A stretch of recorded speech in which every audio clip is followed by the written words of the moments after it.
Friends, welcome back. আজকে আমরা unit 5 এর লেসন 8 পড়ব এবং আমরা আশা করি অলরেডি জানি যে এই লেসনটা একটা কবিতা। কবিতাটার নাম হচ্ছে দ্য চিলড্রেন্স সং, লিখেছেন রুডিয়ার্ড কিপলিং। প্রথমে আমরা কবিতাটা পড়ব, তবে একটু পুরনো ইংলিশ, বুঝতে কষ্ট হতে পারে, তাও আমি তোমাদেরকে অনুরোধ করব ধৈর্য ধরে সাথে থাকার জন্য।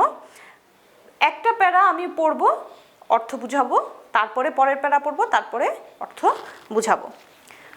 আর টাইটেলটা কেন দ্য চিলড্রেন্স সং হলো সেটা আমার মনে হয় কবিতা পড়ার পরই তোমরা বুঝতে পারবে। তো আমরা সরাসরি কবিতায় চলে যাচ্ছি। Land of a birth we pledge to thee our love and toil in the years to be when we are grown and take our place as men and women of our race. কি বলছে? Land of a birth, land মানে কি? ভূমি, of our birth আমাদের জন্ম, মানে আমাদের জন্মভূমি। জন্মভূমিকে উদ্দেশ্য করে কথা বলছে। ল্যান্ড অফ আওয়ার বার্থ, হে আমার জন্মভূমি। উই প্লেজ টু দি, আমরা প্লেজ করছি টু দি। দি মানে হচ্ছে ইউ। ওই যে একটু আগে বললাম এই কবিতাটা একটু পুরনো ইংলিশে লেখা, পুরনো কবিতা, তখন ইউ এর বদলে ব্যবহার হতো দি, THEE। বলছে we pledge to thee. Pledge করা মানে কি? প্রমিস করা, ভাও করা, ওথ নেয়া, ওয়ার্ড দেওয়া, অর্থাৎ শপথ নেয়া, কথা দেয়া, তাই না? বলছে তোমাকে আমরা কথা দিচ্ছি, কমিটেড হচ্ছি তোমার প্রতি। কি বলে, কি দিচ্ছি কমিটমেন্টে? Our love and toil in the years to be. Years to be মানে হচ্ছে টু বি মানে যেটা হবে বা আসবে, upcoming, next. In the years to be, ভবিষ্যতের সামনের যে বছরগুলো, সেই বছরগুলোতে আওয়ার লাভ অ্যান্ড টয়েল, আমাদের ভালোবাসা এবং সংগ্রাম আমরা তোমার কাছে প্লেজ করছি, তোমার জন্য আমরা এটা দেব, শপথ নিচ্ছি আমরা। When we are grown and take our place as men and women of our race, যখন আমরা বড় হব, গ্রোন হব, and take our place, এবং আমাদের নিজেদের জায়গায় আমরা যাব, অর্থাৎ আমরা আমাদের দায়িত্বগুলো গ্রহণ করে নেব, as men and women of our race, আমাদের জাতির নারী পুরুষ হিসেবে। ম্যান অ্যান্ড ওমেন মানে একদম গ্রোন আপ, তাই না? চিলড্রেন আর না, যখন আমরা গ্রো আপ করবো, মেন এবং উইমেন হয়ে উঠবো, নিজেদের প্লেসে থাকবো, তখন এই যে ভবিষ্যতের যে বছরগুলো, সেই সময় আমরা আমাদের লাভ এবং টয়েল তোমার জন্য দেব, এই প্লেজ আমরা করছি, তোমার কাছে শপথ নিচ্ছি। Father in heaven who lovest all, oh help thy children when they call, that they may build from age to age an undefiled heritage.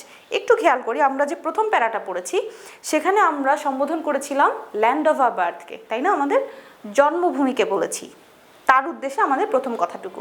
দ্বিতীয় প্যারাগ্রাফে কিন্তু আমরা আর জন্মভূমিকে বলছি না, আমরা আরেকজনের উদ্দেশ্যে কথা বলছি। সেটা কি? Father in haven. ফাদার বলতে এখানে আসলে গডকে বোঝানো হচ্ছে। ফাদার দ্বারা গড বোঝানো হয়, অনেক ভাষাতেই আছে বা অনেক ক্ষেত্রেই পাবে, তবে স্পেশালি ক্রিশ্চিয়ানিটিতে গড বোঝানোর জন্য ফাদার শব্দটা ব্যবহার হয়। ফাদার ইন হেভেন, হেভেন মানে তো জানো, হেভেন মানে আকাশ হতে পারে, স্বর্গও হতে পারে। হু লাভেস্ট অল, লাভেস্ট একটু অপরিচিত লাগছে, তাই না? এটা আসলে সিম্পলি লাভ, লাভের জায়গায় লাভেস্ট ব্যবহার হয়েছে, এটা পুরনো ইংলিশের স্ট্রাকচার। বলছে যে হেভেনে যে গড আছে তাকে বলছে হু লাভেস্ট অল, যে সবাইকে ভালোবাসে, সেই God. O help thy children when they call, O please, ওটা হচ্ছে একটা এক্সপ্রেশন, তাই না? ইমোশন বোঝাচ্ছে। হেল্প দাই চিলড্রেন, THY, এই যে দাইটা কিন্তু ওই যে একটু আগে দি পড়েছি সেটারই অন্য ফর্ম হচ্ছে দাই। দাই মানে হচ্ছে ইয়োর, তোমার। দাই চিলড্রেন, তোমার সন্তানদের, when they call, যখন তোমার সন্তানরা ডাকবে, কল করবে, তখন তাদের হেল্প করো। কার জন্য কথাটা হচ্ছে? গডকে নিয়ে, রাইট? গডের উদ্দেশ্যে। That they may build from age to age an undefiled heritage. That বলতে আসলে so that, যেন তোমার সন্তানরা যখন তোমাকে ডাকে তাদের হেল্প করো, যেন দ্যাট দে, তারা, ওই সন্তানেরা, may বিল্ড করতে পারে, তৈরি করতে পারে। From age to age, age to age মানে হচ্ছে টাইম, এক সময় থেকে আরেক সময়, এক পিরিয়ড থেকে আরেক পিরিয়ড, এক যুগ থেকে আরেক যুগ। ফ্রম ওয়ান এরা টু অ্যানাদার এরা। অ্যান আনডিফাইলড হেরিটেজ, আনডিফাইলড বোঝাচ্ছি, প্রথমে হেরিটেজে আসি। হেরিটেজটা কি? হেরিটেজ হচ্ছে ট্র্যাডিশন, হিস্ট্রি, তোমার ঐতিহ্য, ইতিহাস, বা উত্তরাধিকার সূত্রে আমরা যেটা পাই ইনহেরিটেন্স, অনেক অর্থে ব্যবহার হয়। মানে আমাদের এমন একটা ইতিহাস আমরা যেন গড়তে পারি, সেই জন্য আমাদের হেল্প করো। What is আনডিফাইলড? আনডিফাইলড হচ্ছে যেটা পিওর, যেটা কন্টামিনেটেড নয়। তো বলছে তারা যেন আনডিফাইলড হেরিটেজ তৈরি করতে পারে, এবং শুধু একদিন দুই দিনের জন্য না, ফ্রম এজ টু এজ। সেই জন্য সেই চিলড্রেনদেরকে তুমি হেল্প করো যখন তারা তোমাকে ডাকে। ও কার কথা বলছে? Father in heaven who lovest all, O help their children when they call, that they may build from age to age an undefiled heritage. মনে হয় বুঝতে পেরেছি। এখন খেয়াল করো পরবর্তী যে কথাগুলো আসছে সেটা আসলে কার উদ্দেশ্যে বা কাকে বলছে। এই যে একটা প্রেয়ার শুরু হলো না, রিকোয়েস্ট, গডকে বলছে যে তুমি আমাদের ডাকে সাড়া দাও। সেকেন্ড প্যারাও কিন্তু ওটারই একটা কন্টিনিউয়েশন। বলছে teach us to bear the yoke in youth with steadfastness and careful truth. Teach us, আমাদেরকে শিখাও, টু বেয়ার, সহ্য করতে, বহন করতে, ভার বইতে। বেয়ার করা মানে কি? বয়ে নেওয়া, তাই না? The yoke in youth. ইয়োক বলতে কি বোঝায়? আমরা কি জল শব্দটার সাথে পরিচিত, যে দুটো ষাঁড় বা প্রাণীর কাঁধে জোয়াল দেওয়া হয় যখন ওদেরকে দিয়ে কোনো কাজ করানো হয়, চাষের কাজ বা অন্য কোনো কাজে, তখন জোয়াল দেওয়া হয় ওদের উপরে। তো জোয়ালের ইংলিশটা হচ্ছে ইয়োক। আর যদি ইংলিশ ট্রান্সলেশনে যাই, এটা হচ্ছে একটা কাঠের একটা পিস, একটা বস্তু, যেটা কি করা হয় দুইটা প্রাণীর ঘাড়ের সাথে বেঁধে দেয়া হয়, এবং আর একটা জিনিসের সাথে অ্যাটাচ করে দেওয়া হয়, যেটা কি করে ওই চাষের কাজ করে। ছবি দেখলে বা নিজেরা আইডিয়া পেয়ে যাবে, আশা করি বুঝবে। ওকে, বলছে টিচার্স, আমাদেরকে শেখাও, to bear the yoke in youth. Youth আমাদের যৌবনে আমরা যেন এই ইয়োকটা বহন করতে পারি, এই জোয়াল আমরা যেন কাঁধে নিতে পারি, আমরা যেন বহন করতে পারি। কিভাবে করব সেটা আমাদেরকে শিখাও। উইথ স্টেডফাস্টনেস। স্টেডফাস্টনেস কি? স্টেডি মানে যেটা স্থির, যেটা ফ্লাকচুয়েট করছে না, আপ ডাউন করছে না। যে হ্যাঁ 2 বছর আমার খুব দেশপ্রেম ছিল, আমি দেশের উপকারে ছিলাম, পরের 2 বছর আমার দেশপ্রেম নেই, আমি দেশের ক্ষতি করছি, এটা না। কষ্ট হোক, ভালো থাকুক বা মন্দ থাকুক, স্টেডিলি, স্টেডফাস্টনেসের সাথে সে এই ইয়োকটাকে ক্যারি করছে, এই দায়িত্বের বোঝা সে নিচ্ছে। And careful truth. Careful truth কি? ট্রুথ হচ্ছে সত্য, কেয়ারফুল মানে যেটা আমরা সতর্ক, তাই না? সতর্কভাবে আমরা যেই ট্রুথটাকে গ্রহণ করব, মানে আমরা কেয়ারলেসলি কোনো কিছু চিন্তাভাবনা না করে একটা পদক্ষেপ নেব না। আমরা যখন ইয়াং থাকব, আমাদের যখন ইউথ থাকবে, তখন যেন আমরা সেই ইয়োকটা বেয়ার করতে পারি with steadfastness and careful truth. কথাগুলো একটু ভারী ভারী, কনসেপ্টগুলো একটু ভারী ভারী, কিন্তু আমরা যদি দেশপ্রেম বা এই বিষয়গুলো নিয়ে একটু চিন্তা করি, আমরা ছাত্র জীবনে এগুলোর সাথে পরিচিত, পড়াশোনা করেছি, অন্যান্য চিন্তাগুলোর সাথে মিলালে কবির কথাগুলো আশা করি বুঝতে পারবে। আচ্ছা, এরপর বলছে দেখো, প্রথমে তো বললো টিচার্স, তাই না? আমাদেরকে শিখাও, টু বেয়ার দ্য ইয়োক, যেটা আমরা পড়লাম। এখন আবার বলছে দ্যাট, অর্থাৎ সো দ্যাট বা যেন, আমাদেরকে ওটা শিখাও যেন। ইন আওয়ার টাইম, আমাদের সময়ে, thy grace may give the truth whereby the nations live. এখানে একটা জিনিস দেখাই দিতে চাই তোমাদের। দেখো, এমনিতে গ্রেস শব্দের আলাদা অর্থ আছে। গ্রেস বলতে অনেক সময় যারা খুব আভিজাত্যের সাথে বা সুন্দরভাবে চলাফেরা করে, এটাকে গ্রেস বলা হয়। আবার গ্রেস বলতে গুড ম্যানার্স বোঝানো হয়। কিন্তু এখানে আমরা দেখতে পাচ্ছি দাই গ্রেস, ইয়োর গ্রেস, দাই বলতে ইয়োর, রাইট? দাই গ্রেস দুটোই ক্যাপিটাল লেটার দিয়ে শুরু হয়েছে, অর্থাৎ গডকে সম্বোধন করছে দাই গ্রেস বলে। বলছে যেন দ্যাট ইন আওয়ার টাইম, আমাদের সময়ে, দাই গ্রেস অর্থাৎ ইউ, তুমি, মে গিভ, দিতে পারো, দ্য ট্রুথ, সেই সত্য, মহাসত্য, দ্য ট্রুথ, যে কোনো ট্রুথ না, the truth, whereby the nations live. Whereby বলতে খুবই সিম্পল, বাই হুইচ, যেটার দ্বারা, দ্য নেশনস লিভ, একটা নেশন, একটা নেশন তো না, নেশনস, জাতিসমূহ বা দেশসমূহ, লিভ, বেঁচে থাকে। অর্থাৎ একটা নেশন বা একটা দেশ যেই সত্যকে আঁকড়ে ধরে টিকে থাকবে, এগিয়ে যাবে, সেই সত্য তুমি আমাদেরকে দাও বলে গডের কাছে সে প্রেয়ার করছে।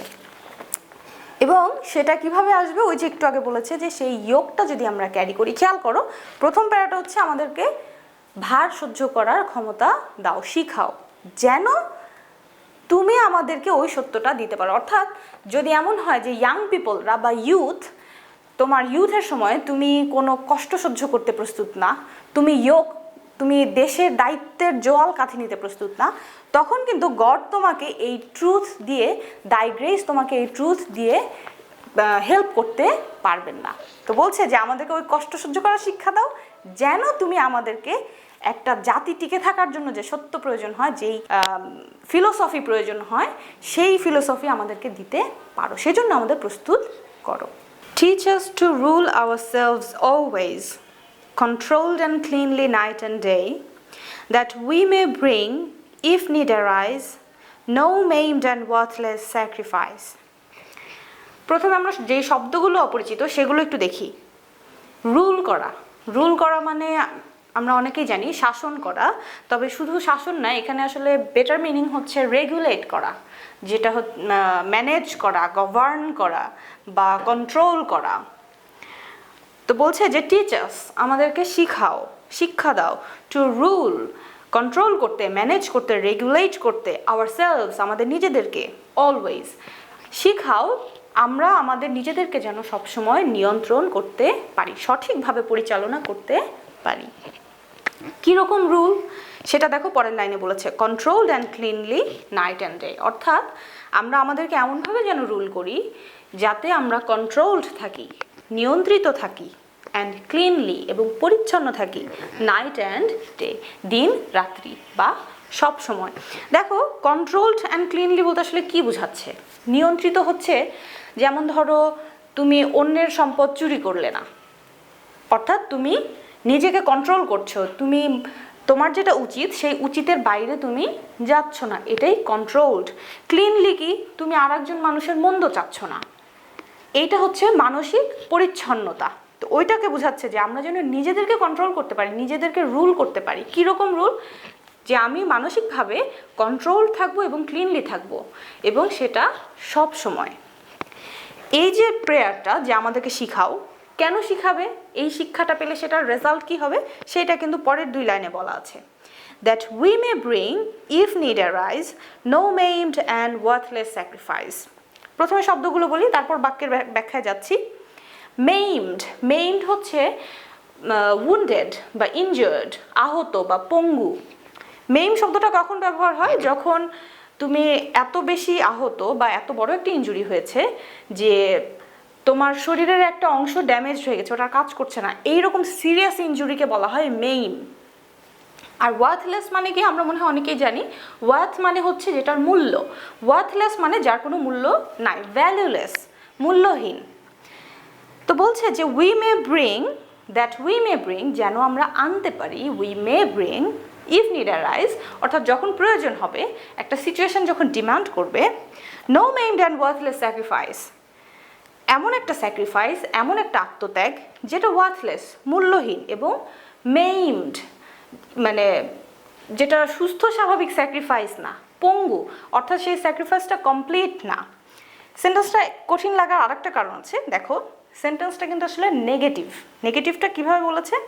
That we may bring no sacrifice, তুমি অ্যাডজেক্টিভগুলো বাদ দিয়ে দাও, সিম্পল করো সেন্টেন্সটাকে। দ্যাট উই মে ব্রিং, যেন আমরা আনতে পারি, নো স্যাক্রিফাইস, কোনো আত্মত্যাগ। কীরকম আত্মত্যাগ? মানে যে আত্মত্যাগের কোনো মূল্য আসলে নাই, অর্থহীন আত্মত্যাগ যেন আমরা না করি, অর্থাৎ আমরা সেই আত্মত্যাগ যেন করি যেই আত্মত্যাগ ওয়ার্থ ওয়াইল, যেটা যথাযোগ্য, যেটা ভ্যালুয়েবল, রাইট? অর্থাৎ উনি সেন্টেন্সটা বলেছেন নেগেটিভ, কিন্তু মিনিং আমরা পাচ্ছি যে উনি বলছেন যে আমরা নিজেদেরকে যদি কন্ট্রোল করতে শিখি, তখন আমরা কোনো ভ্যালুলেস, ওয়ার্থলেস স্যাক্রিফাইস আমরা করব না। কেন এই কথাটা বলছেন? দেখো স্যাক্রিফাইস অনেক রকম হতে পারে। তুমি যখন তোমার ইউথে আছো তখন তুমি দেশের জন্য একটা কাজ করতে পারো, কিন্তু যদি এমন হয় যে তুমি নিজে ব্যক্তিটা আসলে ক্লিন না, তুমি নিজেই কন্ট্রোলড না, তখন তোমার এই স্যাক্রিফাইসকে কবির কাছে ভ্যালুলেস বা ওয়ার্থলেস মনে হচ্ছে।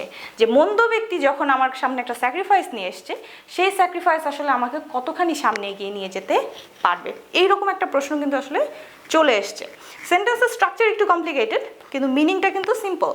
বলছেন যে আমরা নিজেদেরকে যেন নিয়ন্ত্রণ করি, নিজেকে যেন শুদ্ধ করি, তাহলে কি হবে, আমরা এমন কোনো স্যাক্রিফাইস আনবো না যেটার কোনো মূল্য নাই। এবং কখন, যখন ইফ নিড অ্যারাইজ, যখন স্যাক্রিফাইসের টাইম, যখন তোমার কাছে আত্মত্যাগ আশা করছে দেশ এবং জাতি, সেই সময় তুমি এমন একটা স্যাক্রিফাইস করছো যেই স্যাক্রিফাইসের আসলে কোনো মূল্য নাই। এই ঘটনা থেকে রক্ষা পাওয়ার জন্য আমাদের কিন্তু নিজেকে রুল করা শিখতে হবে। নিজের ভেতরে যে মন্দ প্রবৃত্তি আছে সেইটার উপরে রেগুলেশন আনতে হবে। সেই জন্য প্রেয়ার, যে টিচার্স আমাদেরকে শিখাও। পরের প্যারাতে যাই, সেই প্রেয়ারটাই কিন্তু কন্টিনিউ হচ্ছে। Teach us to look in all our ends on thee for judge and not our friends, that we with thee may walk uncowed by fear or favor of the crowd. Teach us to look, আমাদেরকে শিখাও, to look, তাকাতে, in all our ends, all, সব, in all our ends. end মানে কি? end মানে হচ্ছে, একটা অর্থ আমরা জানি যে কনক্লুশন বা শেষ, কিন্তু এন্ড বলতে আরেকটা জিনিস বোঝায়, সেটা হচ্ছে আমাদের লিমিট। সেটা কি? ধরো তুমি একটা যুদ্ধ করছো, সেটা যে কোনো রকমেরই যুদ্ধ হতে পারে, সেটা তোমার জ্ঞান বিজ্ঞান দিয়ে যুদ্ধ হতে পারে, সাংস্কৃতিক যুদ্ধ হতে পারে, তোমার একদম ব্যাটলফিল্ডের মেশিন গান নিয়ে যুদ্ধ হতে পারে, কিন্তু সেইখানে তোমার সহ্য ক্ষমতার একটা মাত্রা আছে, আত্মত্যাগ করার একটা মাত্রা আছে, কষ্ট সহ্য করা বা দেয়ার আমাদের কিন্তু লিমিটেড, তাই না, সামর্থ্য। তো সেইটা বলছে যে আমাদের যে এন্ড, অর্থাৎ আমরা ব্যক্তিরা যখন কোনো কিছু করতে চাই, আমাদের যে এন্ড, আমাদের যে সীমা, সেইখানে গিয়ে যেন আমরা তোমার দিকে তাকাই। যখন আমরা অস্থির হয়ে যাই যে আমি আর পারছি না, এটাই আমার বেস্ট, এটাই আমার হায়েস্ট, আর নিতে পারছি না, ওই টাইমটাতে আমরা যেন তোমার দিকে তাকাতে পারি। তোমার দিকে কেন বললাম? দেখো সেকেন্ড লাইনে বলেছে অন দি ফর জাজ, teach us to look in all our ends on the for জাজ, অর্থাৎ কার দিকে তাকাচ্ছি? অন দি, তোমার দিকে। কেন? অ্যাজ আ জাজ, বিচারক হিসেবে। অর্থাৎ গডকে বলছে যে তোমাকে যেন বিচারক মানি। কেন কেন এই কথাটা বলছেন? দেখো পরের লাইনে আমরা বুঝতে পারবো যে কেন গডকে জাজ হিসেবে যেন আমরা দেখতে পারি, সেইটার ব্যাখ্যা। অ্যান্ড নট আওয়ার ফ্রেন্ডস, এবং আমাদের বন্ধুদেরকে নয়। অর্থাৎ বন্ধুরা যখন আমাকে বিচার করবে, তারা অনেক সময় সঠিকের বদলে ভুল কথাও বলবে। সেইটার প্রভাবে আমি যেন আমার বন্ধুদেরকে খুশি করার চেষ্টা করে সঠিক পথ থেকে সরে না আসি। গড যেহেতু সব দেখছেন, বন্ধুদের মতন গড নন, সেই চিন্তা মাথায় রেখে কোনোভাবেই যেন আমি সঠিক থেকে স্ট্রাগলের পথ থেকে সরে না আসি। কেন? আবারও আমরা ঠিক প্রিভিয়াস প্যারাগ্রাফের মতো প্যাটার্ন পাচ্ছি। প্রথমে প্রেয়ারটা আছে যে এটা আমাদের শিখাও, এবং শিখালে কি ফল পাবো, ওয়াই, সেটা আমরা পরে 2 লাইনে পাচ্ছি। দ্যাট উই, অর্থাৎ সো দ্যাট, যেন, উই, আমরা, উইথ দি, তোমার সাথে, মে ওয়াক, হেঁটে যেতে পারি, আনকাউড, ক্যাও করা মানে কি? ক্যাও করা মানে হচ্ছে কাউকে বুলি করা, কাউকে তোমার কন্ট্রোলে নিয়ে আসা। কিসের মাধ্যমে? জোর জবরদস্তির মাধ্যমে, ভয় দেখিয়ে তোমার কথা মতো তাকে চালানো, এটা হচ্ছে কাউ করা। তো যখন আনকাউড মানে তুমি মাথা নত করছো না, তুমি ভয় পাচ্ছ না, ভীতু হচ্ছ না, নির্ভয়ে যেন আমরা হেঁটে যেতে পারি তোমার সাথে, গডের উদ্দেশ্যে বলছে। আনকাউড, আনকাউডটা কি দ্বারা? By fear or favour of the crowd. This is very important.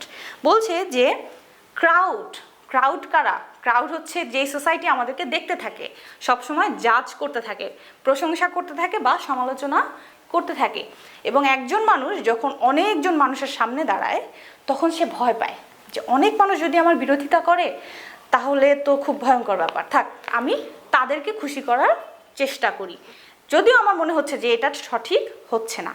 এইরকম যেন না হয়, ক্রাউডকে ভয় পেয়ে যেন আমি মানে কাউড হয়ে যাই। We may walk uncowed by fear of the crowd. অন্যদেরকে ভয় পেয়ে আমি যেন ইন্টিমিডেটেড বা পরাজয় বরণ করে না নেই, ভয় না পাই।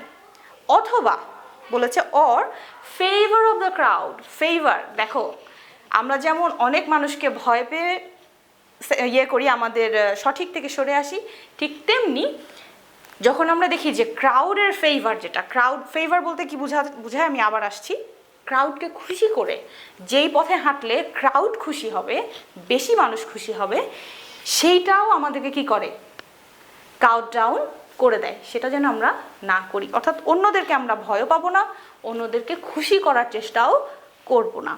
এই জন্যই বলছে যে teach us to look in all our ends on thee for judge and not our friends. Why? That we with thee may walk uncowed by fear or favor of the crowd. অর্থাৎ অন্য মানুষ, বন্ধু বান্ধব কাউকে পরোয়া করব না, সঠিক পথে চলবো এবং জাজ মানবো একমাত্র গডকে। সেই কথাটাই প্রেয়ারের মধ্যে উঠে এসছে। Teach us the strength that cannot seek by deed or thought to hurt the weak, that under thee we may possess man's strength to comfort man's distress. কি বলছে? Teach us, আমাদেরকে শিখাও, the strength, সেই শক্তি, that cannot seek, যেটা sick করে না, কখনো খোঁজে না। দ্যাট বলতে কাকে বোঝাচ্ছে? সেই স্ট্রেংথকে বোঝাচ্ছে। অর্থাৎ আমাদেরকে সেই শক্তিটা শিক্ষা দাও, যেই শক্তিটা কখনো সিক করে না বা খোঁজে না। By deed or thought to hurt the weak. সেন্টেন্সটা কিন্তু একটু বড়, সেন্টেন্সটা ইজি করার জন্য দেখো বাই ডিড অর থটটা আমি একটু পরে ব্যাখ্যা দিচ্ছি, কারণ এটা হচ্ছে সেন্টেন্সের এক্সট্রা অংশ। মেইন অংশ বলি, that cannot seek to hurt the weak. Hurt করা মানে কি? কাউকে ব্যথা দেওয়া, আহত করা। টু হার্ট দ্য উইক, দুর্বলকে ব্যথা দেওয়া। বলছে আমাদেরকে সেই শক্তি শিক্ষা দাও, যেই শক্তি কখনো দুর্বলকে কষ্ট দেওয়ার পথ খোঁজে না। That never seeks to hurt the weak. এবং সেটা কোন কোন সিচুয়েশনে, কি কিভাবে? By deed or thought. Deed মানে কি? আমাদের কর্ম, আর থট মানে চিন্তা। অর্থাৎ কাজ দিয়েও আমি আমার শক্তিকে কাউকে কষ্ট দিতে ব্যবহার করব না। ইভেন আমার চিন্তাতেও, আমার থট দিয়ে, আমার চিন্তা চেতনা দিয়েও আমি আমার শক্তির অপব্যবহার করব না, যেই শক্তি কি করে, দুর্বলকে আরও ব্যথা দেয়। এবং ঠিক আগের প্যাটার্ন, সেম প্যাটার্ন দেখো রিপিট হয়েছে। বলছে দ্যাট, যেন, আন্ডার দি, আন্ডার মানে কি? নিচে, দি মানে তুমি, তোমার নিচে। অর্থাৎ গডের আন্ডারে আমরা আছি, তার তত্ত্বাবধানে আছি, তার দৃষ্টির মধ্যে আমরা আছি। উই মে পজেস, আমরা যেন পজেস করতে পারি, আমরা যেন অধিকার পেতে পারি, আমরা যেন একটা জিনিসের মালিক হতে পারি। কি সেটা? ম্যানস স্ট্রেংথ, অর্থাৎ একজন ব্যক্তির, ম্যান বলতে এখানে মানুষ বোঝাচ্ছে, ম্যান স্ট্রেংথ, আমরা যেন মানুষের যে স্ট্রেংথ, সেই স্ট্রেংথ পজেস করতে পারি। Why? To comfort. To comfort. Comfort করা মানে কাউকে একটু তার ব্যথা কমানো, তাকে রিল্যাক্স দেওয়া, তাকে সান্ত্বনা দেওয়া, তাকে আরাম দেওয়া। বলছে যেই স্ট্রেংথ করে, কমফোর্ট করে। টু কমফোর্ট ম্যানস ডিস্ট্রেস, মানুষের ডিস্ট্রেস। আচ্ছা, প্রথমে যে আমরা পড়লাম টিচার্স ডিলাইট, তাই না? ওই দুইটা লাইন আমরা পড়েছি। এখন বলছে ফরগিভনেস। খেয়াল করো এখানে কিন্তু পুরো সেন্টেন্সটা আসলে শেষ হয়নি, দ্বিতীয় লাইনের পরে সেমিকোলন আছে, তাই না? অর্থাৎ সেন্টেন্স কন্টিনিউ হচ্ছে। ওই যে বলছে teach us delight in simple things, অমুক অমুক, পরের লাইনে বলছে ফরগিভনেস, অর্থাৎ টিচার্স ফরগিভনেস, আমাদেরকে ফরগিভনেস শিক্ষা দাও বা শিখাও। ফরগিভনেস কি? ক্ষমা শিক্ষা দাও।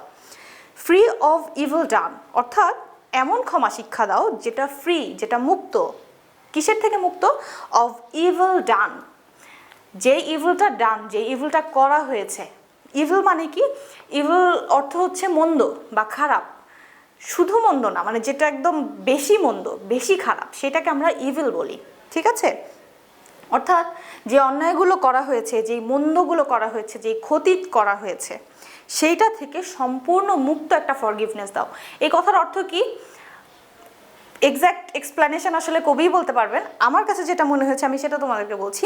সেটা হচ্ছে যে যখন আমরা কাউকে ক্ষমা করি, তখন আসলে হতে পারে যে ভেতরে আমরা তাকে সম্পূর্ণ ক্ষমা হয়তো করতে পারিনি, আমাদের ভেতরে এখনও রিভেঞ্জ নেওয়ার বা প্রতিশোধ নেওয়ার একটা চাওয়া অল্প একটু হলেও রয়ে গেছে, বা আমরা যে মন্দ করেছে তাকে এখনো আমরা শাস্তি দিতে আগ্রহী, এরকম ফিলিংস আমাদের ভিতরে অনেক সময় থাকে। তো বলছে যে এমন ফরগিভনেস আমাদেরকে শিক্ষা দাও, অর্থাৎ আমরা যেন ঠিক সেইভাবে মানুষকে ক্ষমা করতে পারি, that is true forgiveness, forgiveness in real sense, এমনভাবে ক্ষমা করতে পারি যেই ক্ষমা এক্সপিরিয়েন্স করার পরে সেখানে আর ওই যে পুরনো যে ইভিলটা হয়েছিল, যে মন্দ ঘটনা ঘটেছিল, যেই ইভিলটা ডান অলরেডি, যেই ইভিলটা করা হয়েছে সেইটার আর কোনো চিহ্ন নাই। এমনভাবে ক্ষমা করেছি, এমনভাবে শত্রুকে ক্ষমা করে বন্ধুতে পরিণত করে নিয়েছি যে পুরনো শত্রুতার কোনো চিহ্ন বা ব্যথা নাই। সেই রকম ফরগিভনেস আমাদেরকে শিক্ষা দাও। অ্যান্ড লাভ, অর্থাৎ আমাদেরকে ভালোবাসা শিক্ষা দাও। Love to all men, men কি ম্যানের প্লুরাল, তাই না? মেন মানে মানুষ, কিন্তু প্লুরাল ফর্ম, ম্যানের plural form. Love to all men, সব মানুষের জন্য ভালোবাসা শিক্ষা দাও। নিড দ্য সান, এখানে একটু খেয়াল করি, নিডটা আসলে বিনিথ, কিন্তু কবিতার মধ্যে আমরা অনেক সময় কি করি, ছন্দ মেলানোর জন্য বা মৌখিক এর জন্য কন্ট্রাকশন করি বা সংক্ষিপ্ত রূপ ব্যবহার করি। বিনিথের বিটা মুছে দিয়ে শুধু নিডটা রাখা হয়েছে, নিড দ্য সান, অর্থাৎ সূর্যের বিনিথ বা নিচে যত মানুষ আছে, অর্থাৎ পুরো পৃথিবীতে যত মানুষ আছে সবার প্রতি ভালোবাসা আমাদেরকে শিক্ষা দাও। তাহলে কি দাঁড়ালো, যে আমরা ডিলাইট শিখতে চাচ্ছি এবং আমরা মার্থ চাচ্ছি, আমরা হাই স্পিরিটেড হতে চাচ্ছি, নিজে খুশি এবং সুখী হতে চাচ্ছি। শুধু তাই না, আমরা অন্যকেও ক্ষমা করতে যেন শিখতে পারি, ভালোবাসতে পারি। Land of our birth, our faith, our pride, for whose dear sake our fathers died, O motherland we pledge to thee, head, heart and hand through the years to be. বলছে যে ল্যান্ড অফ আওয়ার বার্থ, হে আমার জন্মভূমি, hour faith মানে বলছে যে জন্মভূমি, তুমি হচ্ছে আমাদের ফেইথ, তুমি হচ্ছে আমাদের প্রাইড। প্রাইড বলতে কি বোঝাচ্ছে, গর্ব বোঝাচ্ছে। আর ফেইথ বলতে কি বোঝাচ্ছে, দেখো ফেইথের সাধারণ অর্থ হচ্ছে বিশ্বাস। আসলে আমরা কিন্তু এতক্ষণ যত কথা পড়েছি সেইখানে সে তার ল্যান্ড অফ আওয়ার বার্থকে নিয়ে কথা বলছিল, রাইট? তো নিজেকে আমরা ইমপ্রুভ করব যেন যখন দেশের জন্য স্যাক্রিফাইস করতে হয় আমরা স্যাক্রিফাইস করতে পারি, দেশকে সার্ভ করার জন্য, সার্ভিস দেওয়ার জন্য যথাযোগ্য মানুষ যেন হতে পারি, সেটা নিয়ে কিন্তু আমাদের এত প্রেয়ার এবং এত কথা। এই জন্য বলছে যে মাদারল্যান্ড বা ল্যান্ড অফ আওয়ার বার্থ, সেই হচ্ছে আমাদের ফেইথ, আমাদের বিশ্বাসের জায়গাটাই হচ্ছে আমাদের ল্যান্ড অফ আওয়ার বার্থ। সে তার জন্মভূমির প্রতি তার যে বিশ্বাস, ওই যে প্লেজ করেছিল, সেই অনুভূতি থেকে বলছে যে তুমি হচ্ছে আমাদের ফেইথ, তোমার উপরে আমরা বিশ্বাস রাখি, তুমি আমাদের সবাইকে একসাথে করে রেখেছো, তোমার জন্য আমরা একত্রিত হয়ে এই যে নিজেকে ইমপ্রুভ করা, নিজেকে রুল করা, নিজেকে ভালোবাসা শিক্ষা দেওয়া, নিজেকে কন্ট্রোল করতে শেখা, এই সব কিছুর মাধ্যমে আমরা কি করব, তোমাকে সার্ভ করার জন্য উপযুক্ত হয়ে উঠবো এবং আমরা সার্ভ করব। তারপরে কি বলছে, land of our birth, our faith, our pride, for whose dear sake our fathers died, for whose, for মানে জন্য, হুজ মানে যার, যার জন্য, for whose dear sake, whose dear sake অর্থাৎ সেক বলতে বোঝায় কি স্বার্থে, সোজা কথা হচ্ছে জন্য। যেমন যদি আমি বলি ফর মাই সেক অর্থাৎ আমার জন্য বা আমার স্বার্থ যেখানে দেখা হয় তখন আমি বলি মাই সেক, তাই না? তো বলছে যে ফর হুজ ডিয়ার সেক, যার জন্য, যেই দেশের স্বার্থের জন্য, আওয়ার ফাদার্স ডাইড, আমাদের পূর্বপুরুষেরা, আমাদের বাবারা মারা গিয়েছে, অর্থাৎ জীবন পর্যন্ত দিয়েছে আমাদের দেশের জন্য। এখানে দেখো ডিয়ার সেক বলা হয়েছে, অর্থাৎ কীরকম সেক সেটা কবির অনুভূতি কিন্তু আমরা বুঝতে পারছি। উনি এটার প্রতি বিটার না বা বার্ডেন্ড না, উনি বলছেন dear sake, for whose dear sake our fathers died, আমাদের বাবারা জীবন দিয়েছেন। ও মাদারল্যান্ড, ও আমার মাতৃভূমি, মাতৃভূমিকে সম্বোধন করছেন, বলছেন উই প্লেজ টু দি, তোমাকে আমরা কথা দিচ্ছি, শপথ নিচ্ছি, কমিটেড হচ্ছি তোমার প্রতি। Head, heart and hand, head, heart and hand, দেখো খেয়াল করো, হেড দিয়ে মানুষ কি করে, চিন্তা করে, তাই না? আর হার্টে কি করে, সে ফিল করে, হ্যান্ড দিয়ে সে কি করে, কাজ করে। অর্থাৎ আমরা যা ভাবি, যা করতে চাই, যা ফিল করি এবং আলটিমেটলি আমরা হাত দিয়ে সেটা করি, অর্জন করি বা সংগ্রাম করি, অর্থাৎ আমার পুরো ব্যক্তিসত্তা, হেড, হার্ট অ্যান্ড হ্যান্ড, অর্থাৎ আমি কমপ্লিটলি আমার এন্টায়ার প্রেজেন্স, আমার সম্পূর্ণ সত্তা কি করব, বলছে যে আমি প্লেজ করছি তোমার কাছে। এবং কতদিনের জন্য সেটা, কিসের মাধ্যমে? Through the years to be, যেই বছরগুলো, ইয়ার্স টু বি, যে বছরগুলো আসছে, আপকামিং, আসবে, সেই বছরগুলোর মধ্য দিয়ে আমি আমার যে সর্বস্ব, সবটুকু, আমার হেড, হার্ট অ্যান্ড হ্যান্ড, আমার কৃতকর্ম, আমার অনুভূতি, আমার চিন্তা চেতনা, সব কিছু আমি তোমার কাছে প্লেজ করছি। পুরো কবিতাটা আমরা শুনলাম, অর্থও বুঝলাম, আলোচনাও করলাম। একটু কঠিন লাগতে পারে তোমাদের, এবং লাগাটা স্বাভাবিক, কারণ একটু পুরনো ইংলিশে এটা লেখা, তাই না? আমরা প্রথমেই বলেছিলাম। তো সামারাইজ যদি করি, বা আমরা কবিতার প্যারাগ্রাফগুলোর দিকে যদি একটু তাকাই, যে আসলে আমরা কী কী কনসেপ্ট পেয়েছি। কবিতার একদম শুরুতে এবং একদম শেষে কবি বলছেন যে আমরা প্লেজ করছি, আমরা শপথ করছি আওয়ার লাভ অ্যান্ড স্ট্রেংথ, তাই না? আমাদের টয়েল ছিল কথাটা, বলছে আমাদের ভালোবাসা, আমাদের সংগ্রাম, সব কিছু আমরা প্লেজ করছি, তোমার জন্য দিব, সেই শপথ করছি। এবং একদম শেষে এসে কিন্তু আবারও সেই প্লেজের কথাই বলছেন। সেটা কি বলছেন? যে আমাদের এন্টায়ার সেলফ, আমাদের পুরো সত্তাটাই আমরা তোমার জন্য প্লেজ করছি। কার কাছে? আমাদের motherland, land of our birth, অর্থাৎ জন্মভূমির জন্য তার যে শপথ, সেই শপথটাই কিন্তু আমরা কবিতার শুরুতে পেলাম, কবিতার শেষেও পেলাম। মাঝখানে যে উনি গডের কাছে এতগুলো প্রেয়ার করলেন, সেইটা কেন? কারণ আমরা যদি সত্যিই প্লেজ করতে চাই, এবং আমরা যদি আমার কান্ট্রিকে, আমার নেশনকে, আমার রেসকে সার্ভ করতে চাই, তাহলে অবশ্যই কি করতে হবে? আমাকে নিজেকে প্রস্তুত হতে হবে। কবির কাছে এই প্রস্তুতিটা আসলে কীরকম? তো উনি বলছেন যে the way we need to prepare ourselves, সেটা হলো আমাদের নিজেদেরকে বেটার করা। এবং সেই জন্য তিনি গডের কাছে প্রেয়ার করছেন যে গড আমাদের কলে রেসপন্ড করো, আমরা যখন ডাকি আমাদের ডাকে সাড়া দাও, আমাদেরকে হেল্প করো। কীরকম হেল্প? যেন আমরা কি করতে পারি? সেই ইয়োগটাকে বেয়ার করতে পারি, অর্থাৎ আমরা সেই রেসপন্সিবিলিটির যে বার্ডেন, বোঝা, দায়িত্বের যে ভার, সেটা নিতে পারি। এবং আমরা নিজেরা কীরকম মানুষ হয়ে উঠবো? কন্ট্রোলড হব, ব্রেভ হব।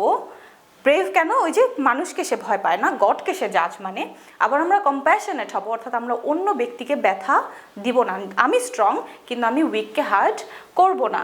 এবং আমি অন্যকে কি করব? হিল করার চেষ্টা করব, কমফোর্ট করার চেষ্টা করব। শুধু যে আমি দায়িত্ব পালন করব আর অন্যকে সাহায্য করব তা না, আমি নিজে যেন হ্যাপি থাকতে পারি, একটা হাসি খুশি সুখী মানুষ, তৃপ্ত মানুষ হতে পারি। এবং আমি কি হব? আমি ফরগিভিং হব, এবং আমি লাভিং হব। যখন আমি ব্যক্তিটা এরকম হয়ে উঠব যে একই সাথে স্ট্রং এবং কম্প্যাশনেট, আবার সে তার রেসপন্সিবিলিটিকে ভোলে না, সেই ব্যক্তি কিন্তু আসলে তার নেশনকে সার্ভ করতে পারবে। না হলে প্লেজ করলেও কি হবে? সে সার্ভ করতে গিয়ে আসলে কি হবে? সে ওই যে ওয়ার্থলেস স্যাক্রিফাইস করবে, তাই না? সে এই রেসপন্সিবিলিটি বেয়ার করতে পারবে না। এখন তোমার কি মনে হয় যে তুমি কি তোমার নেশনের প্রতি, তোমার ল্যান্ড অফ আওয়ার বার্থ, তোমার মাতৃভূমি, মাদারল্যান্ডের প্রতি তুমি এরকম ফিল করো? কেন কবি এরকম ফিল করলেন? এটাও একটু ভাবার বিষয়। আমরা যেমন আমার পরিবারের প্রতি কৃতজ্ঞ থাকি, আমার বাবা মাকে, ভাই বোনকে ভালোবাসি, সেইভাবে আমার দেশ আমাকে যত কিছু দিয়েছে, সেই জন্য কি আমি আমার দেশের প্রতি কৃতজ্ঞ থাকি? আমি যেমন আমার পরিবারকে সার্ভ করার জন্য নিজেকে প্রস্তুত করি, আমি কি আমার দেশকে সার্ভ করার জন্য নিজেকে প্রস্তুত করছি কি না? এই জিনিসগুলো নিয়ে নিজে একটু ভাববো, কারণ আমরা আজকে একটা কবিতা পড়েছি। আর আমাদেরকে মনে আছে কবিতাটা লিখেছিলেন রুডিয়ার্ড কিপলিং। বইয়ে কিন্তু রুডিয়ার্ড কিপলিং সম্পর্কে তেমন কিছু নাই, কিন্তু আমরা যারা আগ্রহী আছি কবি সম্পর্কে আমরা একটু জেনে নিব। এবং ওনার পুরো নাম হচ্ছে জোসেফ রুডিয়ার্ড কিপলিং। কবিতাটা 19 শতকে লেখা। এবং কবি যে শুধু কবিতাই লিখেছেন তা না, তিনি ছিলেন নভেলিস্ট, তিনি ছিলেন জার্নালিস্ট, শর্ট স্টোরিও লিখেছেন, এবং তিনি নোবেল প্রাইজও পেয়েছেন লিটারেচারে অবদানের জন্য। তো রুডিয়ার্ড কিপলিং সম্পর্কে নিজেরা একটু স্টাডি করব, এবং স্টাডি করতে গেলে হয়তো একটা পরিচিত তথ্য পেয়ে যাব যে দি জাঙ্গল বুক, যেটা আমরা ছোট্টবেলায় দেখেছি, জঙ্গলের গল্প, মুগলির গল্প, সেই গল্পটা কিন্তু রুডিয়ার্ড কিপলিংয়েরই উপহার দেয়া। আজকের আলোচনা এতটুকুই, আবার দেখা হবে, বাই।